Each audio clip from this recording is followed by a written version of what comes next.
Bom dia para você que está assistindo a nossa Escola Bíblica Dinâmica, neste domingo pela manhã, para você que está nos assistindo em qualquer outro dia ou horário da semana, sejam todos muito bem-vindos.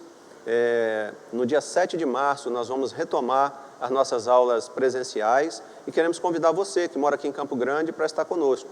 Às 9 horas da manhã, Rua 13 de Maio, 4418, tá bom? Hoje nós vamos ministrar a aula 19 dos Evangelhos, Evangelho de Mateus, no capítulo 17. Então, já gostaria de ir convidando você para abrir a sua Bíblia, aí na sua casa, ou então o seu aplicativo, para acompanhar com a gente aí o capítulo 17, tá bom? Nesse momento, queria te convidar para fechar seus olhos, aí na sua casa mesmo, para a gente estar orando, entregando essa aula nas mãos de Deus. Amém? Vamos orar? Pai, nós te louvamos por mais esse dia de vida na Tua presença, por esse domingo maravilhoso que o Senhor nos concedeu. O Senhor é bom, o Senhor cuida de nós, e apesar de todas as lutas, Pai, que temos enfrentado, temos sentido o Teu cuidado, o Teu sustento. Pai, nesse momento em especial, eu quero colocar esta aula diante de Ti, para que o Senhor esteja direcionando, Pai, tudo que vai ser falado aqui, para que a Tua palavra, Pai, seja exposta, para que as pessoas que estão ouvindo possam ser edificadas com o aprendizado desse capítulo 17 de Mateus. Fala, Senhor, aos nossos corações, e que no final dessa aula, Pai, possamos todos estarmos edificados na Tua presença.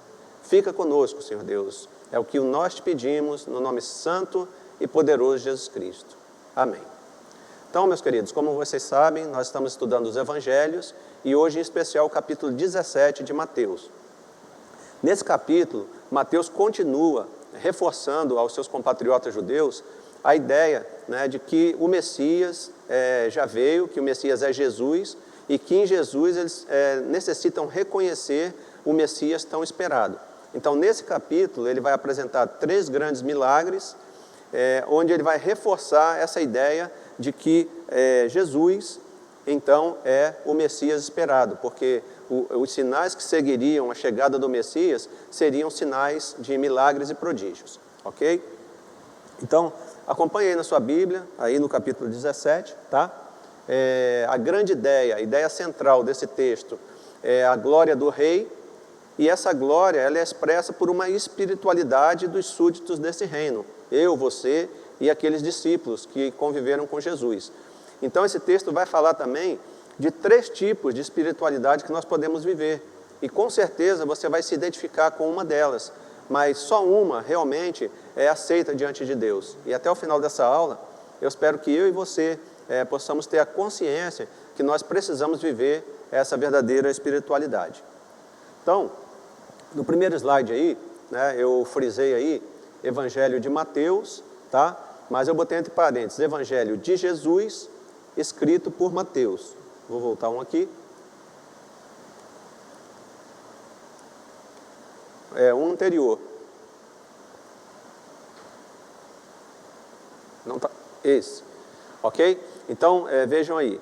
Evangelho de Jesus, escrito por Mateus. Porque sabemos que o homem foi apenas aquele usado por Deus, inspirado por Deus para escrever, aquele evangelho que é de Cristo.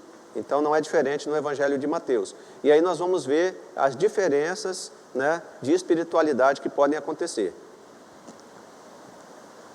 Então, esse capítulo, o capítulo 17, ele vai ser dividido em 3 sessões. Cada sessão vai relatar um milagre. Então, a primeira sessão, ele vai falar a espiritualidade do monte, aí está no 17, de 1 a 8. Na segunda sessão, a gente vai ver a espiritualidade do vale, está do 14 ao 21. E, por fim, a espiritualidade de Jesus, que está ali intercalado, do 9 ao 13 e depois do 22 ao 27. Então, nós vamos conhecer agora o primeiro tipo de espiritualidade, tá? A espiritualidade do monte. O Isaac vai colocar logo ali o slide, tá? O primeiro slide. É o próximo, tá?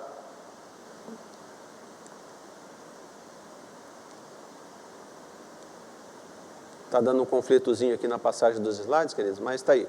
A espiritualidade do monte, ok? Capítulo 17, de 1 a 8. Então, eu queria convidar você que está aí na sua casa, para você abrir a sua Bíblia ou acessar o seu dispositivo e a gente vai ler aí do versículo 1 ao 8 do capítulo 17. Vamos lá. 6 dias depois, tomou Jesus consigo a Pedro e a Tiago e a João, seu irmão, e os conduziu em particular a um alto monte. E transfigurou-se diante deles. A palavra transfigurar aí é a mesma usada lá por Paulo aos Romanos, tá? Que é a metamorfose, essa mudança que acontece de dentro para fora, ok? E transfigurou-se diante deles, e o seu rosto resplandeceu como o sol, e os seus vestidos se tornaram brancos como a luz. E eis que lhes apareceram Moisés e Elias, falando com ele. E Pedro, tomando a palavra, disse a Jesus: Senhor, bom é estarmos aqui. Se queres, façamos aqui 3 tabernáculos, um para ti, um para Moisés e um para Elias. E estando ele ainda a falar, eis que uma nuvem luminosa os cobriu, e da nuvem saiu uma voz que dizia: Este é o meu amado filho, em quem me comprazo, escutai-o. E os discípulos, ouvindo isto, caíram sobre seus rostos, e tiveram grande medo. E aproximando-se Jesus, tocou-lhes e disse: Levantai-vos e não tenhais medo. E erguendo eles os olhos, ninguém viram, senão unicamente a Jesus. Então acontece aqui o primeiro milagre, né, nessa narrativa do capítulo 17. Jesus leva eles a um monte. A maioria dos comentaristas diz que é o monte Tabor, mas alguns dizem que é Hermon, é um outro monte.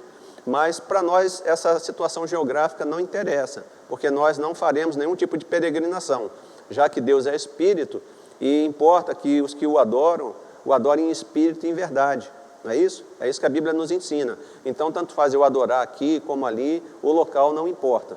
Mas o fato é que Jesus levou eles a um monte, para eles se isolarem, para eles terem esse momento de oração. Ele subiu nesse monte para orar. Se você tiver disponibilidade aí na sua casa, depois você lê essa mesma narrativa em Marcos e em Lucas, que eles vão trazer aí outros componentes que vão agregar aí mais conhecimento a essa narrativa, tá bom? Então, a primeira coisa que a gente aprende, né, aqui nessa primeira sessão é essa espiritualidade do monte. Nesse próximo slide aí, eu tenho uma citação.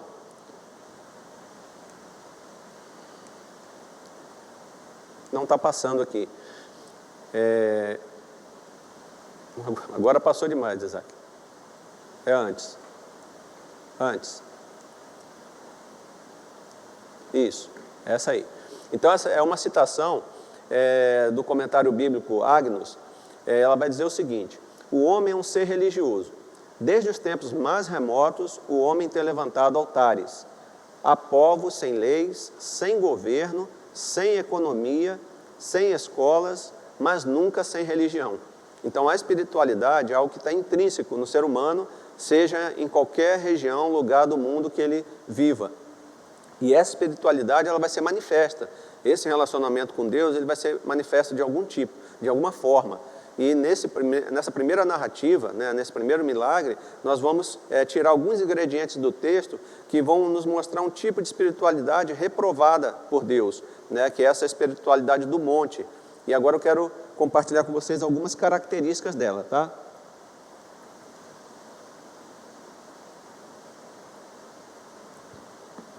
Então, a primeira característica é não discernir a centralidade da pessoa de Cristo. Vejam aí nessa narrativa que Pedro, vendo ali a presença de Moisés e de Elias, o que significava isso? Né?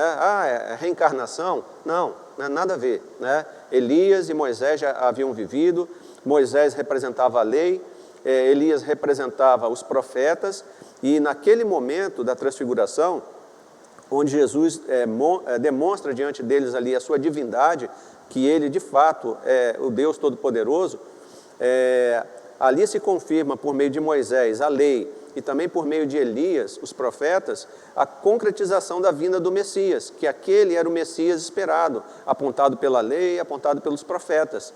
Então ali era só uma confirmação, uma ratificação de que o Messias havia de fato chegado e inaugurado o seu reino. E ali eles estão com seus corpos glorificados, porque eles já estão ali, né, com o Pai. Então, eles se manifestam daquela forma ali. E Pedro, na sua teologia equivocada, ele sugere que sejam feitas 3 tendas. Ora, esse lugar está bom demais, né? A presença de Deus aqui é bom demais, não queremos mais nada, vamos fazer 3 tendas e vamos ficar por aqui mesmo. Só que ele cometeu um grande erro, ele igualou Jesus com Moisés e Elias.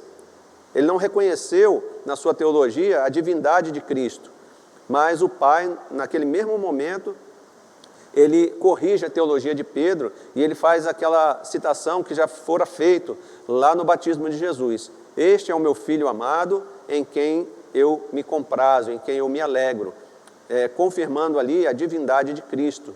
Tá? Então, a primeira característica de uma pessoa que tem uma espiritualidade do monte, né, comparando aqui com esse milagre que aconteceu, onde eles estavam no monte, é essa espiritualidade que ela não consegue discernir a centralidade da pessoa de Cristo. Ele não se iguala a Moisés nem a Elias, ele é o próprio Deus. Moisés e Elias são apenas servos, né? E Pedro não conseguiu discernir isso naquele momento. A segunda coisa que a gente vê, a segunda característica, é que eles não conseguem discernir também a centralidade da missão de Cristo. Então eles queriam ficar por ali, vivenciando aquele momento de glória, mas eles se esquecem que a centralidade da missão de Cristo era a cruz. Inclusive, nas narrativas, se você ler depois, Mateus, Marcos e Lucas também, você vai ver que eles conversavam sobre a ida de Jesus a Jerusalém para morrer na cruz. Então, a agenda daquela conversa de Moisés, Elias e Jesus era a morte de Cristo na cruz, na semana que se seguiria. Mas para eles, a glória era o mais importante. Poxa, estamos nós 3 aqui com vocês, vivendo esse momento de glória, de milagre, de arrepio, de emoção, vamos ficar por aqui mesmo, esquecendo-se que o centro da missão de Jesus na terra era a morte na cruz, era o sofrimento. A glória, ela segue o sofrimento. Então, precisava que o Filho de Deus passasse pelo sofrimento, pela morte na cruz, para que eu e você fôssemos salvos. Então, eles não conseguiram compreender. Essa é a espiritualidade do monte, aquela que está sempre ligada às emoções, ao êxtase, à glória, aos holofotes. Outra coisa que a gente vê aí, outra característica, eles não discerniram a centralidade de seus próprios ministérios. Então, por que Pedro queria fazer tendas ali em cima? Porque ali estava bom demais. Era como se hoje a gente quisesse ficar aqui dentro da igreja. Poxa, tem uma boa pregação, tem um louvor sensacional, tem ar-condicionado, tem todo o conforto. Para que a gente vai descer para o vale, onde está cheio de problemas, cheio de pessoas necessitadas, doentes, endemoniadas? Não, vamos ficar aqui. Eles esqueceram que a centralidade da sua missão era alcançar os perdidos, era alcançar o doente, suprir suas necessidades, o pobre, o necessitado. Então, eles perderam o foco também. Então, uma das características da espiritualidade do monte é essa: nos esquecemos que nós não podemos ficar dentro das 4 paredes da igreja, que nós precisamos sair lá para fora, para alcançar esse mundo perdido. E por fim, estavam envolvidos numa nuvem celestial, mas com medo de Deus. Vocês vão ver que o texto ali fala que quando eles tiveram aquela visão, eles caíram prostrados, com o rosto no chão, não para adorar, mas com medo, aterrorizados. Tanto que Jesus vai até eles e fala: não tenham medo. Então, uma das características dessa espiritualidade do monte, dos holofotes, do arrepio, da emoção, é que as pessoas não têm um relacionamento de amor com Deus. Eles não conhecem esse Deus amoroso. Eles temem a Deus, né? A sua glória, a sua santidade provoca medo, porque normalmente se vive uma vida superficial, uma vida onde o pecado ocupa o mesmo espaço de um louvor, de uma adoração. Então, naquele momento, eles foram identificados ali com esse tipo de espiritualidade, né? E nós podemos aplicar isso na nossa vida, pensando que tipo de espiritualidade nós temos vivido hoje com Cristo. Será que a nossa espiritualidade tem sido essa do monte, onde nós vamos à igreja, gostamos de estar ali com os nossos irmãos, onde não se apresenta nenhum problema aparente, onde nós temos um culto maravilhoso, que é mais para nós do que para Deus? Então, se nós temos vivido assim, é hora de despertar. Essa não é a espiritualidade que Deus deseja que nós vivenciemos com Ele. No próximo slide aí, eu destaquei 2 versículos. O 17:4, ele diz o seguinte: então Pedro disse a Jesus: Senhor, é bom estarmos aqui. Se quiseres, farei 3 tendas, uma para ti, uma para Moisés e outra para Elias. Ratificando aquilo que a gente já falou. Estava bom demais estar ali, vivendo aquele momento. Era bom demais estar na presença de Deus, sentindo toda aquela atmosfera de glória. Para que sair dali? Então eles erraram o alvo da missão deles como discípulos de Jesus, né, como servos de Deus, e a missão que eles tinham de ganhar o mundo. O outro versículo aí, o 17:6, ouvindo isso, os discípulos prostraram-se com o rosto em terra e ficaram aterrorizados. Deus não espera que nós, sendo seus discípulos, tenhamos terror, medo diante dele, mas ele espera que nós o adoremos, que nós o amemos. Então, esse tipo de reação dos discípulos foi estranho ao Senhor. Por que vocês estão com medo? Então, isso identificava que a espiritualidade que eles estavam vivendo ainda estava equivocada. Eles precisavam ainda caminhar e serem aperfeiçoados. No próximo slide, a gente vai fechar esse primeiro tópico, nessa primeira sessão, com essa conclusão, né? A espiritualidade do monte é caracterizada pelo êxtase sem entendimento.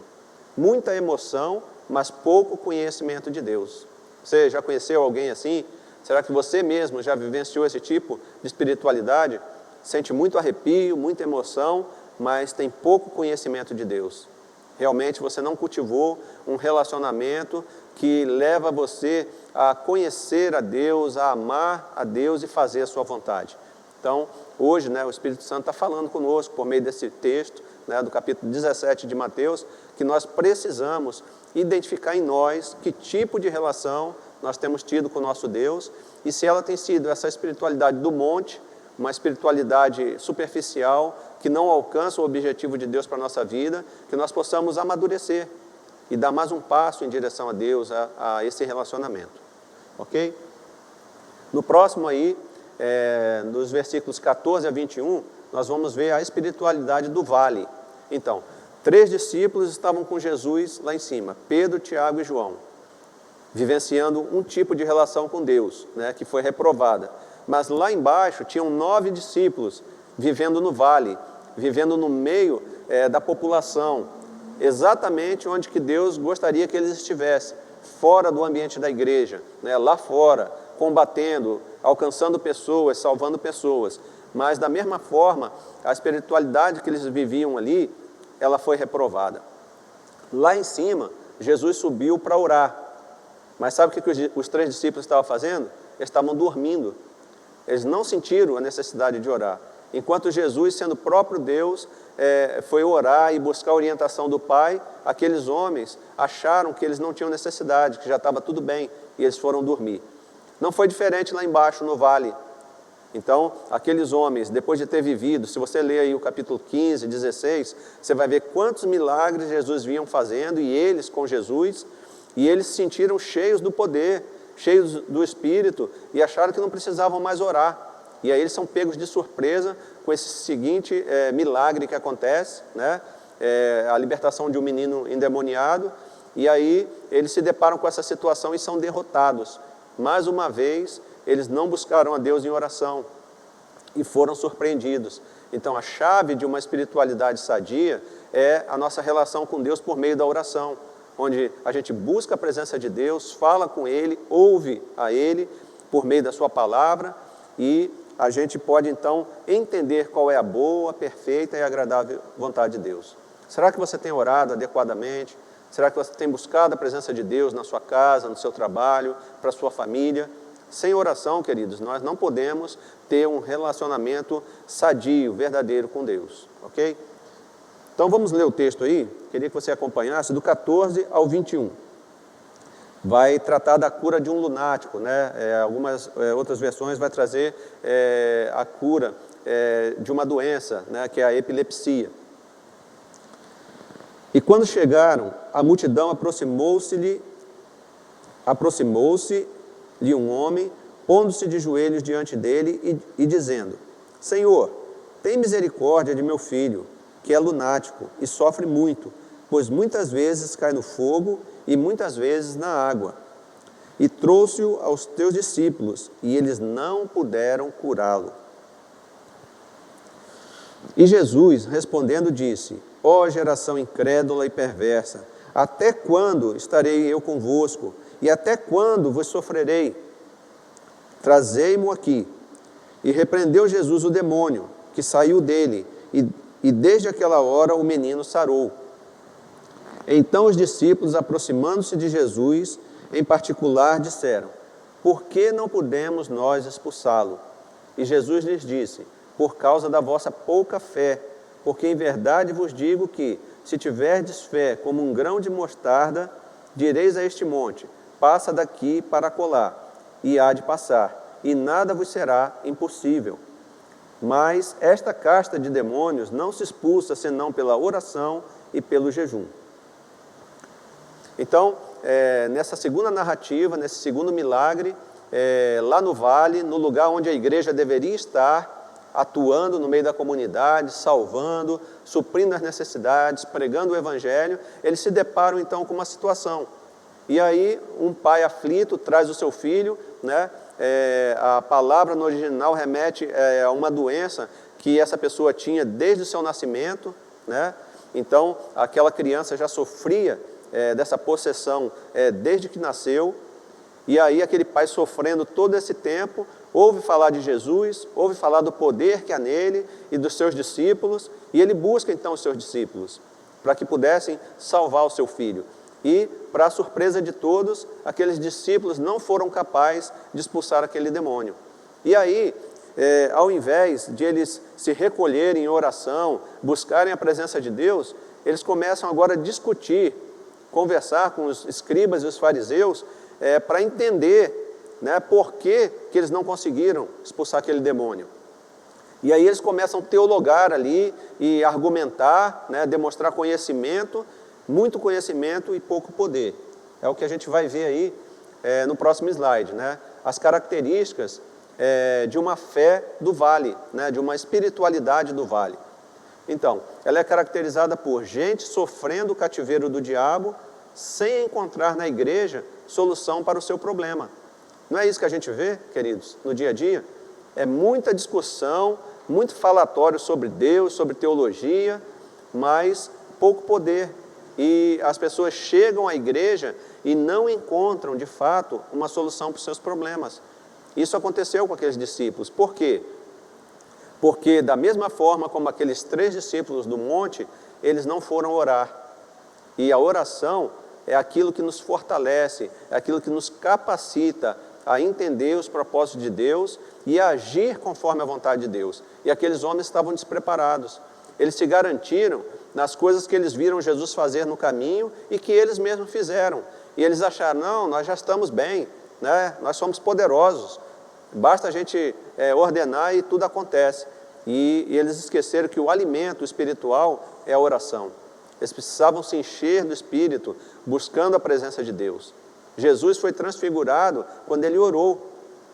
Ali foi manifesto quem ele era realmente, né? Tudo que estava no seu interior veio à tona, né? A sua glória, o seu poder, no momento da oração. Mas aqueles homens lá de cima resolveram dormir e os lá de baixo ignoraram a necessidade de orar. Outra coisa, gente desesperada precisando de ajuda, enquanto os discípulos perdem tempo discutindo o sexo dos anjos. Então, ao invés deles estarem atendendo a necessidade daquele rapaz que estava ali sofrendo, caído no chão, o sofrimento daquele pai, eles foram conversar com os escribas, os fariseus, para tentar justificar a sua falta de poder, a sua falta de relacionamento com Deus, né, tentando teologar, destilar teologia, para explicar, de alguma forma, por que eles haviam falhado. Então, muitas vezes estamos assim hoje, queridos, nos reunimos em igreja para elocubrar, viajar na maionese, falar quantos anjos cabem na cabeça de um alfinete, enfim, coisas desse tipo, enquanto o básico do evangelho não tem sido feito, que é amar o próximo, né? Que é suprir a necessidade dele, que é visitar o doente, que é visitar o preso, quer resgatar pessoas e famílias perdidas, quer ajudar pessoas com depressão, tantas coisas que nós temos que fazer no vale, né, no lugar onde nós devemos estar, que é fora das quatro paredes da igreja. Eles estavam nesse lugar, estavam no lugar correto, no vale, só que eles esqueceram da missão deles, eles falharam nessa missão, porque esqueceram de se revestir do Espírito de Deus por meio da oração, né, por meio do relacionamento com Deus. E por fim, os discípulos estão cheios de conhecimento, mas sem poder para confrontar o inimigo. Então, o inimigo afrontou ali os discípulos de Jesus, eram 9, e nenhum deles foi capaz de, com autoridade, ordenar que aquele espírito maligno saísse daquele menino. Quantas vezes a gente vê na igreja isso, né? Às vezes estamos numa igreja e vemos uma manifestação demoníaca e a gente vê as pessoas levantando e saindo de perto com medo. Com medo como aquelas pessoas tiveram lá no monte, os 3 discípulos tiveram de Deus, ficaram aterrorizados. Nós recebemos o poder de Deus, a autoridade de Deus sobre os espíritos malignos. E não é o nosso poder, é o poder que há no nome de Jesus, o nome que está sobre todo nome. Então, se você tem a direção de Deus, se você ora, se você busca a presença dEle na sua vida, né, você tem autoridade no nome de Cristo de repreender, né, principados e potestades e trazer libertação. Isaías disse isso, né? Nós somos chamados como Cristo para libertar os cativos. Então eu e você como igreja temos esse papel, mas muitas vezes estamos vivendo agora a espiritualidade do vale. Estamos no lugar certo, mas sem buscar autoridade e poder por meio da oração. Então estamos no mundo, lá fora, não estamos mais como a espiritualidade do monte, dentro das 4 paredes, mas estamos lá fora sem poder para combater o inimigo. No próximo aí, eu destaquei esse versículo, é o 17:16, ele diz: eu trouxe aos teus discípulos, mas eles não puderam curá-lo. Uma igreja sem poder.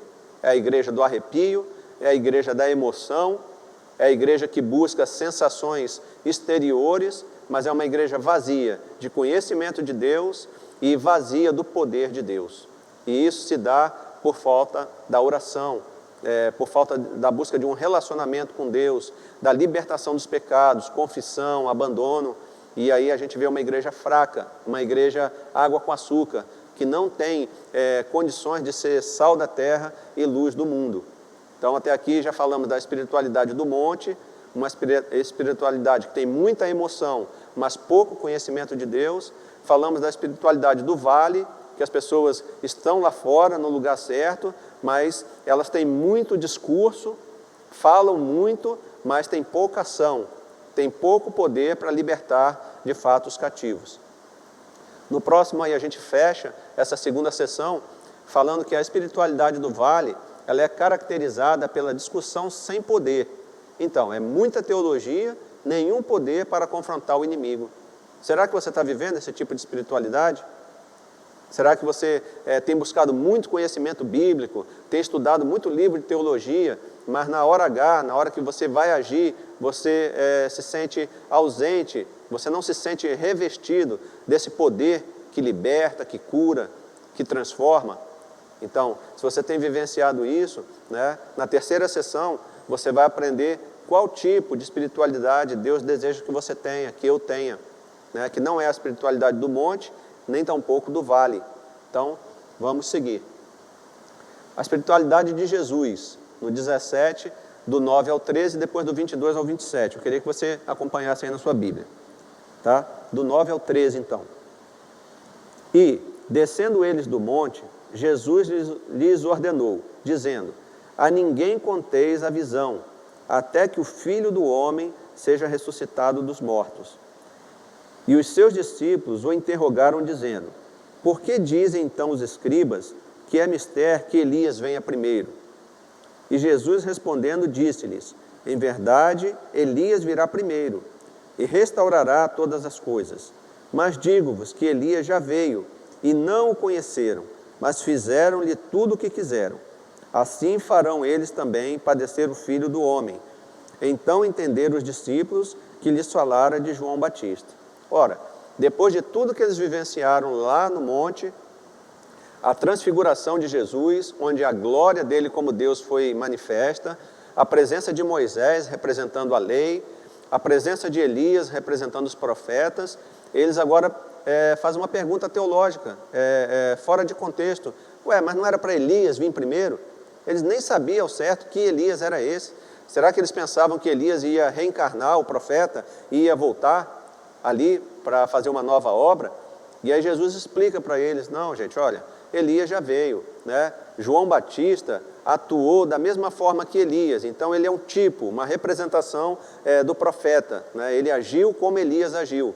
Então, ele já veio, ele já preparou o meu ministério, né? Ele veio na frente, preparando tudo para que eu viesse e exercitasse e exercesse o meu ministério, o meu reino aqui na terra. Então, ele estava se referindo a João Batista, mas eles não conseguiam compreender essas coisas. Eles estavam confusos, uma teologia embaraçada, né? Quantas vezes também estamos assim? Não conseguimos, estamos na presença de Deus, mas não conseguimos discernir as coisas de Deus. Então precisamos buscar essa relação com Ele, porque o Espírito Santo de Deus nos revela as coisas de Deus. A palavra vai nos dizer que as coisas espirituais se discernem espiritualmente. E só aquele que anda em espírito e em verdade pode discernir as coisas de Deus. Então, se você tem tido muita dificuldade para discernir, muita dificuldade para entender, né, busque a presença de Deus. Convide o Espírito Santo de Deus para iluminar a sua mente, o seu coração, para que você entenda a sua palavra, para que você possa pregar a palavra com autoridade, com entendimento, o entendimento que vem do alto. Teologia, conhecimento é muito importante. Nós devemos estudar e nós, como igreja, né, nós temos feito isso, temos estudado, temos ensinado, mas não adianta ter conhecimento sem o poder de Deus. Não adianta ter conhecimento sem a manifestação desse poder por meio da nossa vida, como a espiritualidade do monte e a do vale, onde havia muito conhecimento, havia muita discussão, muito falatório, mas pouco poder e pouca ação. Ok? Então, vamos ver agora, seguindo ainda sobre a espiritualidade de Jesus, do 22 ao 27. Ora, achando-se eles na Galiléia, disse-lhe Jesus, o Filho do Homem será entregue nas mãos dos homens, e matá-lo-ão, e ao terceiro dia ressuscitará. E eles se entristeceram muito. Não tinham entendido ainda que a missão de Jesus, a centralidade da missão de Jesus era a cruz, porque só por meio dela é que nós receberíamos a salvação. Então, além de Jesus estar lutando contra as obras do maligno, que queria impedir que ele fosse até a cruz, ele tinha que lutar com a própria igreja que estava ao seu redor, os seus discípulos, porque eles não conseguiam entender a centralidade da missão de Cristo. No 24 agora, e chegando eles a Cafarnaum, Cafarnaum foi a cidade onde Jesus realizou mais milagres, aproximaram-se de Pedro os que cobravam as dracmas e disseram, o vosso mestre não paga as dracmas? Essas dracmas eram o imposto do templo, que se pagava anualmente, eram 2 dracmas por pessoa. Disse ele, sim, e entrando em casa, Jesus se lhe antecipou dizendo, que te parece, Simão? De quem cobram os reis da terra os tributos ou o censo? Dos seus filhos ou dos alheios, né, dos estrangeiros? Disse-lhe Pedro, dos alheios. Disse-lhe Jesus, logo estão livres os filhos. O que ele estava querendo dizer aqui? Ele e os seus discípulos, sendo filhos de Deus, né, judeus, eles não deveriam pagar esse imposto, porque eles não eram estrangeiros. Esse imposto era imposto para os estrangeiros, mas já que eles estavam cobrando isso deles, eles não queriam ser motivo de escândalo, motivo de tropeço. Então, Jesus iria se submeter com a humildade que lhe era peculiar, né? Ele humilhou a si mesmo, né? A gente vai ver isso aí lá em Filipenses, né? Na Kênosis, né? Onde ele se esvazia de ser Deus, né? Não usurpando ser como Deus. Então, ele tomou a forma de homem, né? Se humilhou completamente para que ninguém viesse tropeçar por meio dele, né? Que ele não fosse uma pedra de tropeço. E no 27, mas para que os não escandalizemos, né? Para que não os façamos tropeçar, vai ao mar lança o anzol, tira o primeiro peixe que subir e, abrindo-lhe a boca, encontrarás um starter.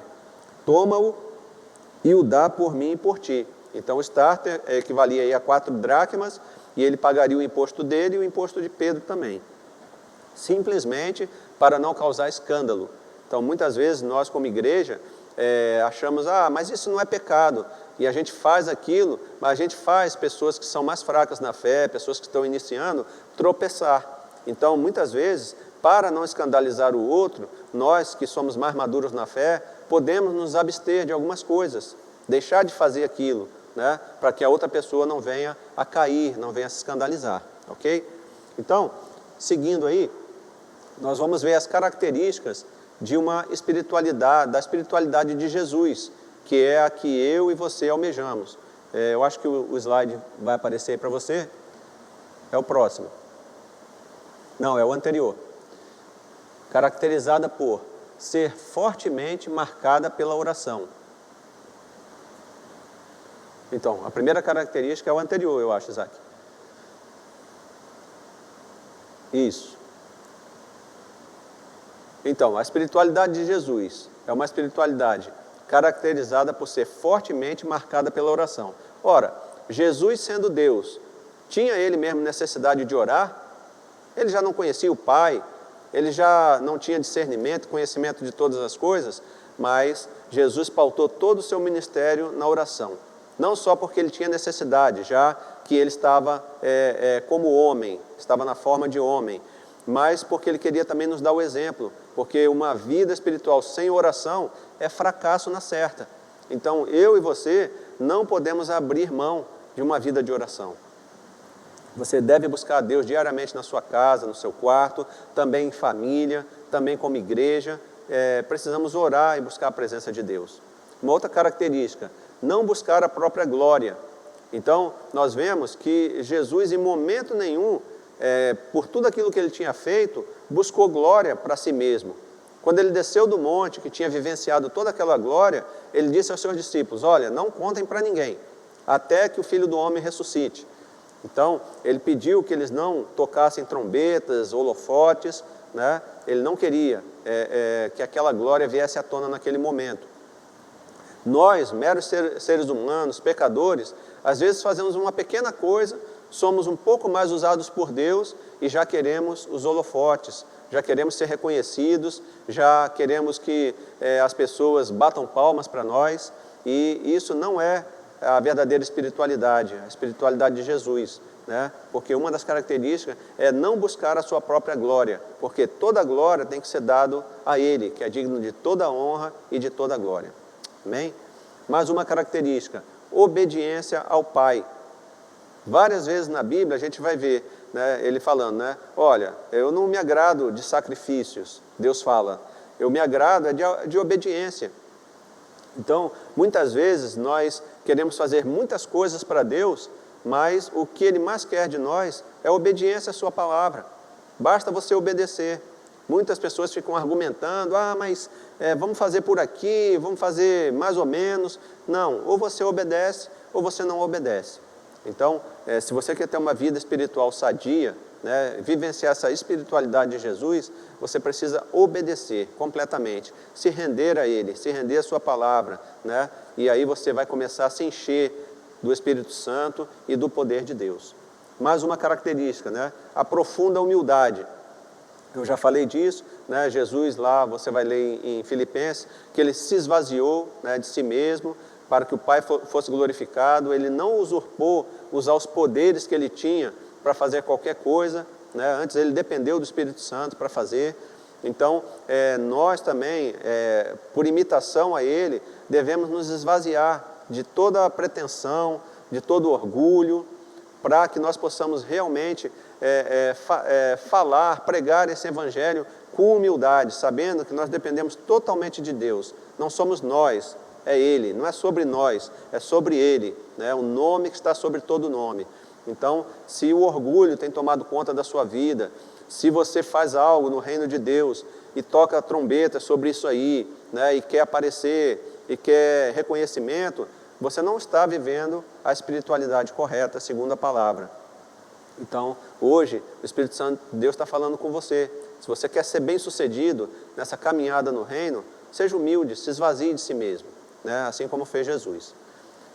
E por fim, poder para desbaratar as obras do diabo. Jesus chega naquele momento, onde o menino está ali se debatendo no chão, ele repreende o inimigo e ainda acrescenta, ó, você vai e você não volte nunca mais. Então ele libertou completamente aquele menino com autoridade, sem grito, sem teatro, sem qualquer tipo de manifestação alegórica. Ele simplesmente deu uma ordem e o diabo obedeceu, né? Nós vemos por aí os shows da fé, né? Pessoas fazendo maior extravagância com o diabo aí. Para mim aquilo tudo é um teatro mesmo, né? Porque o poder não está em nós, o poder está no nome de Jesus, e basta uma frase simples e suave, declarada com autoridade, né? Sai em nome de Jesus, o nome que está sobre todo nome, e o diabo obedece, porque o poder está no nome de Jesus. Então, precisamos acabar com o teatro na nossa vida, precisamos acabar com o arrepio, com o excesso de emocionalismo e viver esse evangelho da graça, esse evangelho do poder, onde nos esvaziamos de nós mesmos para que Cristo reine e habite em nós, e que as pessoas olhem para nós e vejam Cristo em nós. Então, por meio da verdadeira espiritualidade, da espiritualidade que Jesus demonstrou, que eu e você podemos caminhar nesse reino com autoridade sobre os principados, sobre as potestades, sobre o inimigo, trazendo cura e libertação para as pessoas. Seguindo, eu destaquei aqui um texto paralelo, Lucas 9, 28 e 29, vai dizer o seguinte: aproximadamente 8 dias depois, vocês vão ver no início do texto de Mateus, ele vai falar que foram 6 dias depois. A palavra no original, ela se remete a aproximadamente uma semana, tá? Então está dentro da ideia, de 6 a 8 dias. Então, aproximadamente 8 dias depois de dizer essas coisas, Jesus tomou consigo a Pedro, João e Tiago e subiu a um monte para orar. Enquanto orava, eu destaquei isso aí para você, enquanto orava, a aparência do seu rosto se transformou e suas roupas ficaram alvas e resplandecentes, como o brilho de um relâmpago. A gente vai ver que o poder de Deus foi manifesto ali na pessoa de Cristo, quando ele orava. Então, muitas vezes, estamos procurando o poder, gritando na igreja, pulando, saltitando, fazendo teatro, fazendo todas as coisas, mas foi ali, naquela particularidade, enquanto Jesus orava, que o poder foi manifesto. Se você quer ser revestido de poder, meu querido, minha querida, né, vá para o seu quarto, se ajoelhe, ore, confesse o seu pecado, e é nesse momento que o poder de Deus vai ser manifesto na sua vida. Você não precisa ficar fazendo obras exteriores para as pessoas verem que você é super espiritual, que você é cheio de poder, por atitudes exteriores. Basta você cultivar uma vida de oração, uma vida de intimidade com Deus, e o poder naturalmente vai emanar sobre a sua vida. E o espírito maligno, quando te vê, ele vai ver em você também essa autoridade, e não vai precisar você fazer nenhum teatrinho também para que ele seja expulso, né? Mas ele será expulso pela autoridade que há em Cristo Jesus. Amém? Essa é a verdadeira espiritualidade. Nós conhecemos a do monte, né? Uma espiritualidade de emoção, mas de pouco conhecimento de Deus. Conhecemos a do vale, que é aquela onde as pessoas tentam argumentar demais, muito conhecimento, muito argumento, mas pouca atitude em relação à obra que temos que fazer, e a espiritualidade de Cristo, a verdadeira espiritualidade, que passa pela oração, passa pela humildade, passa por não se autoglorificar e passa por esse revestimento de poder. No próximo, aí, encerrando essa terceira sessão, a espiritualidade de Jesus é caracterizada por oração, humildade, obediência e poder. Então, se você quer, de fato, viver uma verdadeira espiritualidade nessa relação sua com Deus, né, pense sobre isso. Oração, humildade, obediência a Deus e a sua palavra e, consequentemente, você será cheio do poder de Deus sobre a sua vida, sobre a sua casa. Ok? Então, aqui nós encerramos, né, essa nossa aula 19 do capítulo 17 de Mateus. Espero que Deus abençoe a sua vida. Espero que você viva essa verdadeira espiritualidade, a espiritualidade que Cristo nos ensinou, não a do monte, não a do vale, mas aquela que podemos imitar Cristo, como Ele viveu, como Ele agiu, pautada na oração, pautada na humildade, pautada não na autorrecompensa, na autoglorificação, mas que a glória seja dada sempre a Deus e, por fim, você será revestido do poder de Deus. Amém? Que Deus abençoe sua vida. Mais uma vez eu reforço que no dia 7 de março nós começamos a aula presencial, tá? Não no espaço alternativo, é lá no templo, tá? Aqui na 13 de maio, 4.418. Você pode vir com a sua família e assistir agora as aulas presencialmente. Será uma grande alegria, um privilégio receber você aqui para continuarmos, né, a aprender a palavra de Deus. Amém? Antes de encerrar, eu queria orar com você novamente, agradecendo a Deus por esse momento que estivemos juntos e pedindo a bênção do Senhor sobre a sua casa, nesse período que estamos iniciando agora, pós-vacina, as pessoas começam a ser vacinadas e começa aí um novo tempo. Esperamos que retomemos, né, as nossas atividades normais, principalmente no reino, na igreja, para que a gente possa fazer a obra do Senhor conforme Ele quer que nós façamos. Amém? Então fecha seus olhos aí na sua casa e se coloque agora na presença de Deus. E assim como nós começamos, nós vamos terminar orando, pedindo a bênção de Deus sobre a sua casa, sobre a sua família. Certo? Vamos orar? Pai, eu te louvo pela Tua palavra, Pai, que foi ministrada. Ela é viva, ela é eficaz, ela tem o poder de transformar as nossas vidas.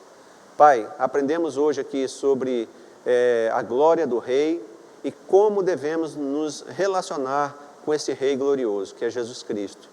Não com uma espiritualidade do monte, não com uma espiritualidade do vale, mas com a própria espiritualidade que o Senhor nos ensinou. Uma espiritualidade que contém oração, contém humildade, que não se autopromove, não se autoglorifica, e uma espiritualidade cheia do poder de Deus. É essa que queremos viver, é essa que a Tua palavra nos ensina, e é essa que queremos te pedir hoje, Pai, que o Senhor nos ensine a vivenciá-la a cada dia das nossas vidas. Eu quero te pedir especialmente por esse lar que está nos assistindo. Visita, Senhor, enche com a Tua presença. Se há enfermos, Pai, que o Senhor cure em nome de Jesus, porque Tu és Jeová Rafá, o Deus que cura. Não importa, Pai, a doença, o Senhor tem poder sobre todas as doenças. Se há opressão maligna, que o Senhor liberte em nome de Jesus. O Senhor visite, Pai, esse lar, tirando tudo aquilo, Pai, que impede o pleno conhecimento de Cristo, para que todos nessa casa, Pai, possam dizer que eu e a minha casa servimos ao Senhor. Que o Senhor esteja abençoando, Senhor Deus, também financeiramente. Que o Senhor esteja trazendo suprimento, Pai, que não haja falta de nada neste lar, Pai. Que não haja falta do alimento e que de alguma forma eles também possam suprir as necessidades daqueles, Pai, que estão nas ruas, estão nas favelas, nas comunidades, passando necessidade.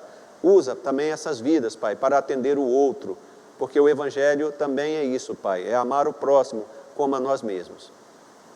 Toma conta, Senhor Deus, da vida espiritual dessa família e que o homem desta casa, Pai, seja de fato o sacerdote, aquele que leva a sua família diante de Deus. E se porventura é a mulher que é a líder desse lar, que o Senhor também a revista, Senhor Deus, com a Tua autoridade, com o Teu poder, para abençoar, Senhor Deus, esse lar, para que ela possa ministrar na vida dos seus familiares, dos seus filhos, e que eles venham ter o pleno conhecimento do Senhor. Eu te louvo por esse domingo maravilhoso e te peço que o Senhor abençoe cada momento desse dia, Pai. E também nos outros dias da semana, dias que as pessoas estão assistindo essa aula, que elas sejam tocadas pelo Teu Santo Espírito a vivenciarem a verdadeira espiritualidade na Tua presença. Fica conosco, Pai. Eu te louvo também pela vida do Gabriel, a vida do Isaac, que estão aqui nos abençoando, Pai, para que muitas pessoas sejam alcançadas por meio dessa transmissão. Que o Senhor continue, Pai, abençoando suas vidas e famílias. Fica conosco, Pai, no decorrer desse dia.